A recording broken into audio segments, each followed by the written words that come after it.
Hello everyone, it's a delight to be here with you again. Our meetings are less frequent these days, but it's still always a pleasure to be in your company. I don't know about you, but I've been trying to avoid the news of late and it's just not working. There's just so much around about the election results that are coming in from across the Atlantic. I'm noticing also that there's a lot of delight, a lot of joy, and I'm also noticing an edge to that delight. And that has had me reflecting. It has had me thinking about the nature of winning or losing. In the Dhammapada, the words of the Buddha, there is a chapter on happiness, and there's a particular verse in that chapter which I've been reflecting on. And I'm going to read it to you now. Victory begets hatred, for the defeated one experiences suffering.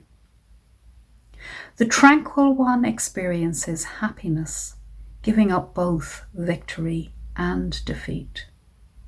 So victory begets hatred, for the defeated one experiences suffering. The tranquil one experiences happiness, giving up both victory and defeat. So I've been looking at the word victory and just wondering what it means. Does it just mean winning? It's quite interesting when you look at the dictionary, because victory is defined as the act of defeating an opponent or enemy. And it brings about a flavour of superiority or of success or of triumph over our perceived enemy. And I think therein lies the danger. I don't believe that there's anything wrong in the spontaneous joy that we experience when someone that we care about wins something, or if we win or achieve something ourselves. And I don't think that that's what's being described here.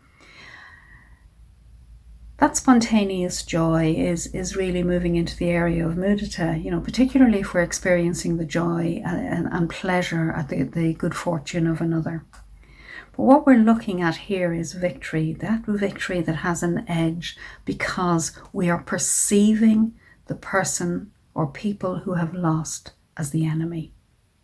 And of course, if we perceive the other as the opponent or the enemy in anything in life, we're moving into the area of hatred, of ill will in all its forms, even in its mildest forms. And that's where we need to be careful. It can be very easy to slip into the delight, the joy, but it can also be very easy to slip into the arrogance, the conceit, the gloating, and even the subtle intimidation that can be experienced by communities, for example, here in our own country at certain times of the year, when we have the marches celebrating the triumph of one side over another. And that's where the hatred is. That's where the ill will is. And that's what we need to move away from. So it's okay to be delighted when somebody wins or achieves something. But what we also need to be doing is remembering that if someone has won, there's probably a loser as well. And so we need to turn toward the losing party with compassion. And that may not be the easiest thing to do, particularly if we feel self-righteous about perhaps their behaviour that we perceive as less than skillful or less than ethical. But beneath whatever's going on, there is suffering in that person. That person is suffering at a deep level.